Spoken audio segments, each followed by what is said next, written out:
నమస్కారం ఈటీవీ 360కి స్వాగతం. ప్రధానాంశాలు. శంషాబాద్లో పట్టుబడిన 11 కోట్లు విజయవాడకు చేర్చిన సిట్.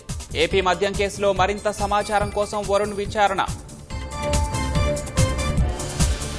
గొర్రెల పంపిణీ కుంభకోణం కేసులో రంగంలోకి ఈడీ. హైదరాబాద్లో 6 చోట్ల విస్తృతంగా సోదాలు. బెట్టింగ్ యాప్ల కేసులో విచారణకు హాజరైన ప్రకాష్ రాజ్. పలు అంశాలపై ప్రశ్నలు సంధిస్తున్న అధికారులు. నాగార్జునసాగర్ వద్ద జల సవ్వడి. 26 గేట్ల ద్వారా దిగువకు పరుగులు తీస్తున్న కృష్ణమ్మ.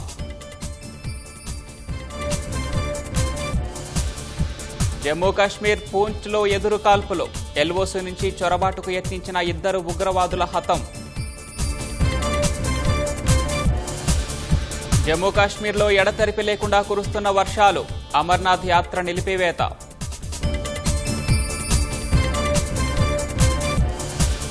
సాయంత్రం నింగిలోకి దూసుకెళ్లనున్న నైసార్ ఉపగ్రహం. శ్రీహరికోటలో కొనసాగుతున్న కౌంట్ డౌన్.